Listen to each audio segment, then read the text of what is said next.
अस्सलामुअलैकुम, welcome to physics class. आज हमारा पहला चैप्टर स्टार्ट होने जा रहा है, चैप्टर नंबर 1 मेजरमेंट, जिसका इंट्रोडक्शन हम पिछले लेक्चर में कर चुके हैं और आज हम इस चैप्टर को बाकायदा तौर पे शुरू करेंगे। जैसा कि मैंने आपको बताया कि साइंस बुनियादी तौर पर एक ऐसा इल्म है जिसके अंदर हम कायनात के अंदर मौजूद तमाम चीज़ों को स्टडी कर रहे हैं और इसमें चूँकि हम तमाम चीज़ों को ही स्टडी कर रहे हैं और जो इन्फॉर्मेशन और डाटा हमें कलेक्ट होता है वो जब हम एक तरतीब उसे देते जाते हैं उसको स्टडी करने के लिए, तो ये इतना वास्ट नॉलेज बन जाता है कि किसी एक पर्सन के लिए उस तमाम नॉलेज को एट वंस समझना, उसे तरतीब देना, उसे स्टडी करना उसके लिए शायद नामुमकिन हो। तो हम अपनी डेली लाइफ के अंदर मुख्तलिफ़ चीज़ों को जब स्टडी करना चाहते हैं तो उसको मुख्तलिफ़ इक़साम में, टाइप्स में, काइंड्स में डिवाइड कर लेते हैं। तो यहाँ एक पहलू बड़ा अहम है और वो ये है कि जब भी किसी चीज़ का मुताला करने के लिए उसको मुख्तलिफ़ शोबाजात में, मुख्तलिफ़ हिस्सों में हम डिवाइड कर लेते हैं तो इसका मकसद होता है कि हम उनको अच्छे से अंडरस्टैंड कर सकें।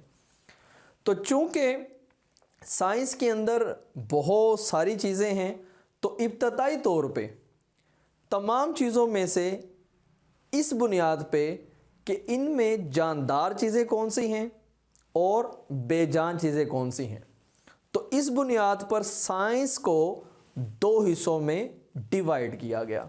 तो याद रखिएगा कि शुरू में साइंस को लिविंग थिंग्स की बेस पे दो हिस्सों में डिवाइड किया गया।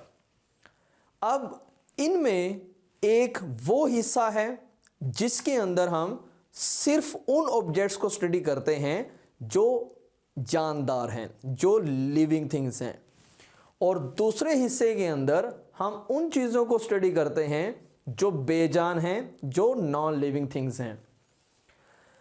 तो लिविंग थिंग्स के मुताला को, स्टडी को हमने नाम दिया बायोलॉजिकल साइंसेस और नॉन लिविंग थिंग्स को हमने नाम दिया फिजिकल साइंसेस। तो यूं आप कह सकते हैं कि हमारे पास जो साइंसेस है, जो साइंस है, इसकी दो कैटेगरीज हैं। Number 1 biological sciences and number 2 physical sciences. Biological sciences deals with the living things and physical sciences deals with non-living things। तो बात यहाँ तक ही नहीं है, क्योंकि नॉलेज जो है वो डे बाय डे बढ़ता जा रहा है। तो अर्ली टाइम में 19th सेंचुरी में जब ये हम बात कर रहे हैं तो उसको दो हिस्सों में तो डिवाइड किया गया, लेकिन लेटर ऑन इन दो हिस्सों को, इन दो कैटेगरीज को मज़ीद सब्जेक्ट्स के अंदर, मज़ीद पार्ट्स के अंदर भी डिवाइड किया गया। जैसे आज के टाइम पे हम ऐसे कई सब्जेक्ट्स जानते हैं जिनका ताल्लुक़ इन दो हिस्सों से है, जैसे बायोलॉजी है, बॉटनी है, ज़ूलॉजी है, माइक्रोबायोलॉजी है, जेनेटिक्स है। ये वो मज़ामीन हैं, ये वो सब्जेक्ट्स हैं जिनका ताल्लुक़ बायोलॉजिकल साइंसेस के साथ है। जबकि दूसरी तरफ फिज़िक्स, केमिस्ट्री, मैथमेटिक्स, जियोग्राफी, ये वो मज़ामीन हैं जिनका ताल्लुक़ फ़िज़िकल साइंसेस के साथ है। लेकिन यहाँ पर एक बात बहुत अहम है और वो ये है कि फ़िज़िकल साइंसेस का एक मेन पार्ट है, एक मेन हिस्सा है जिसका नाम फिजिक्स है। तो ये याद रखिएगा, या कि टेक्स्ट बुक की लाइन है, physics is an important part of physical sciences. तो यहाँ तक की जो मैंने आपसे बात की, यहाँ पर हमारा पहले चैप्टर का, पहले टॉपिक का पहला क्वेश्चन क्रिएट होता है कि what are biological and physical sciences. तो इसमें आप इन दोनों को डिफाइन करेंगे और इन दोनों की एग्जाम्पल्स लिखेंगे। तो यहाँ तक के जो मेन कीवर्ड्स हैं उनमें बायोलॉजिकल साइंसेस और फिजिकल साइंसेस, इसके साथ दो इंपॉर्टेंट लाइंस हैं। पहली लाइन मैंने आपसे शेयर की है कि physics is an important part of physical sciences. दूसरी इसकी इंपॉर्टेंट लाइन ये है कि physics is an experimental science. Physics जो है ये एक एक्सपेरिमेंटल साइंस है और इसका ताल्लुक जो है मेजरमेंट के साथ है। शायद ही कोई शोबा ऐसा हो कि जहां पर मेजरमेंट की ज़रूरत हो और वहां पर फिजिक्स ना हो। तो जहां कहीं भी, चाहे वो फिजिक्स है, चाहे वो केमिस्ट्री है, चाहे कोई भी सब्जेक्ट है, जहां मेजरमेंट की बात आती है तो मेजरिंग टूल्स के तौर पे, टेक्निक्स के तौर पे फिजिक्स अपना कंट्रीब्यूशन वहां पे दे रही है। अगर हम नेक्स्ट क्वेश्चन की तरफ जाएं तो नेक्स्ट क्वेश्चन भी एक बहुत इंपॉर्टेंट पार्ट है इस टॉपिक का, और वो ये है कि जो दायरा कार है, एरियाज हैं फंडामेंटल साइंस के, वो क्या है, यानी फंडामेंटल साइंस की बाउंड्रीज क्या है। तो what are the frontiers, what are the boundaries of fundamental science, ये हमारा क्वेश्चन नंबर 2 है इस टॉपिक का। That is very important. तो यहां याद रख लें कि there are 3 main frontiers, boundaries, the limits of fundamental science or physics. Number 1, the world of extremely large objects. Extremely large means the universe itself. हमारी ज़मीन से बाहर या ज़मीन के साइज से बड़े जितने भी ऑब्जेक्ट्स हैं, उन तमाम की स्टडी को इस पहली कैटेगरी में हम लाएंगे और इसको नाम देंगे the world of extremely large objects. इसी के अंदर कुछ मजीद लाइंस लिखी हुई हैं आपकी टेक्स्ट बुक के अंदर। वो ये हैं कि आप यूनिवर्स को स्टडी करने के लिए मुख्तलिफ टेलीस्कोप्स का यूज़ कर रहे हैं।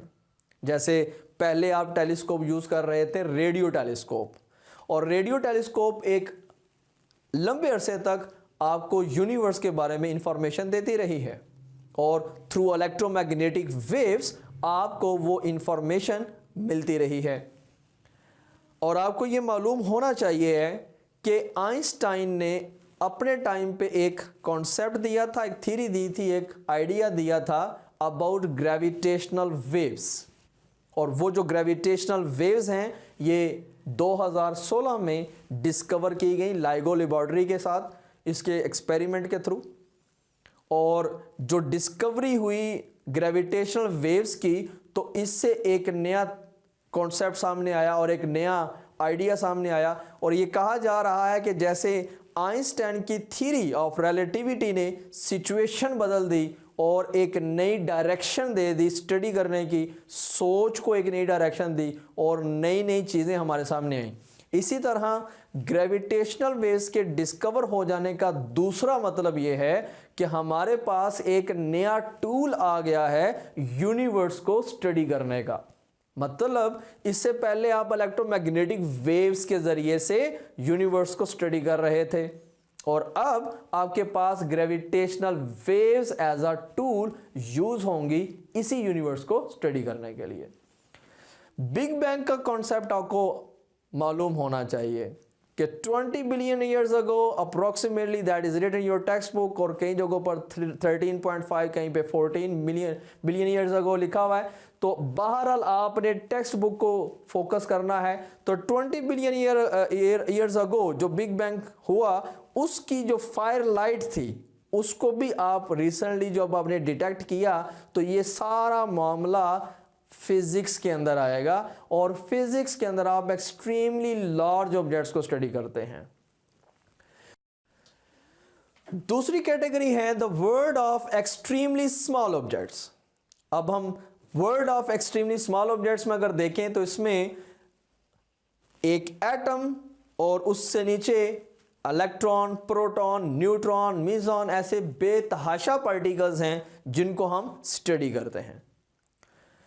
तीसरी कैटेगरी जो है वो है the world of middle size objects.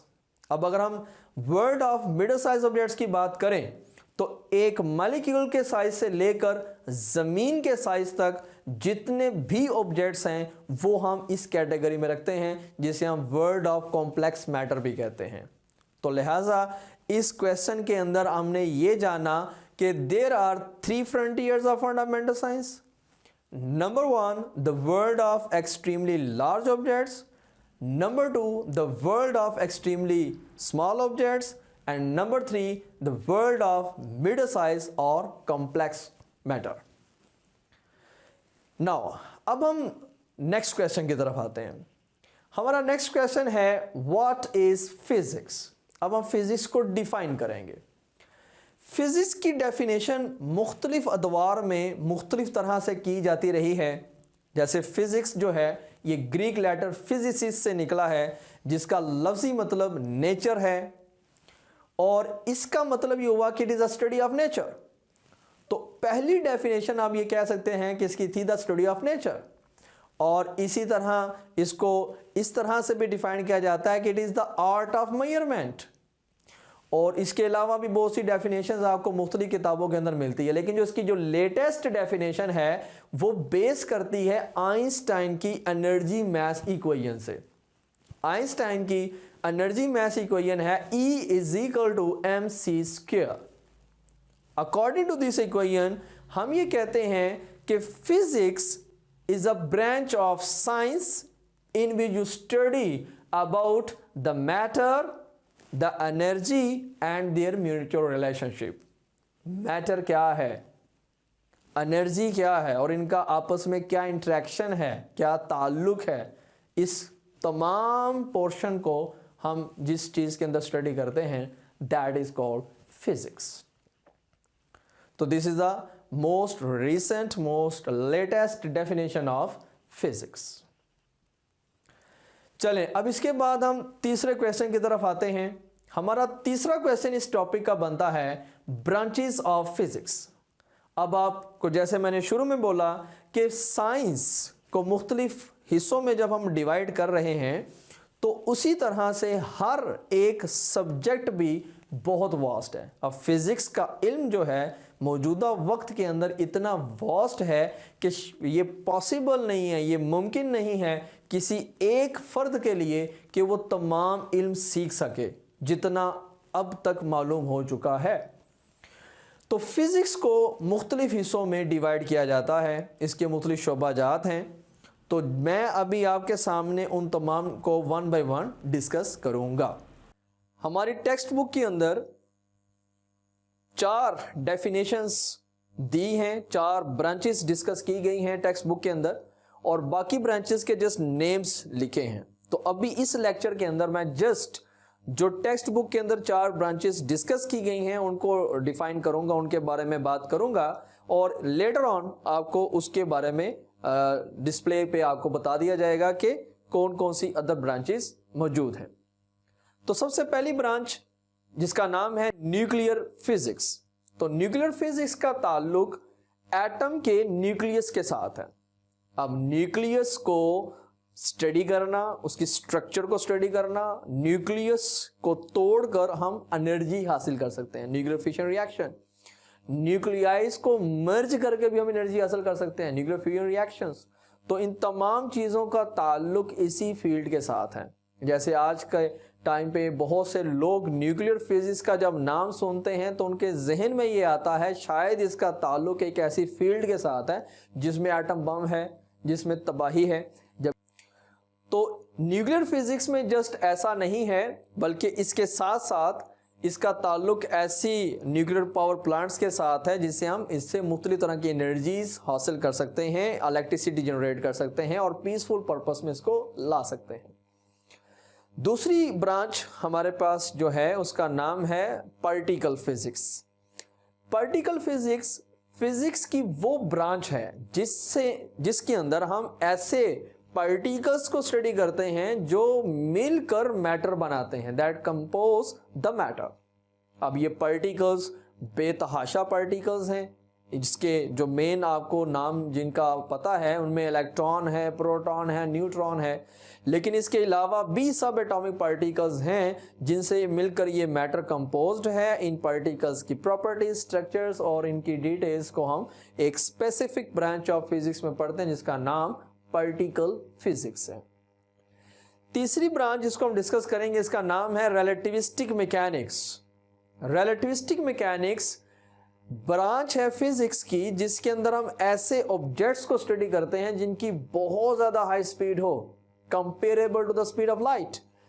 जैसे कि आप जानते हैं कि अकॉर्डिंग टू आइंस्टाइन्स थ्योरी कोई भी ऑब्जेक्ट स्पीड ऑफ लाइट के साथ मूव नहीं कर सकता, लेकिन जब कोई ऑब्जेक्ट इतनी ज्यादा हाई स्पीड पे मूव करता है, less than speed of light but very close to the speed of light in the fraction of speed of light, तो उस सिचुएशन के अंदर जो हमारी ऑब्जर्वेशंस हैं, जो फिनोमिनाज हैं, जो इफेक्ट्स हैं, वो रूटीन मोशन से डिफरेंट होते हैं। तो इसका मतलब ये हुआ कि उस लेवल पे उन ऑब्जेक्ट्स की मोशंस को स्टडी करने के लिए हमारी एक अलग ब्रांच ऑफ फिजिक्स है जिसका नाम रिलेटिविस्टिक मैकेनिक्स है।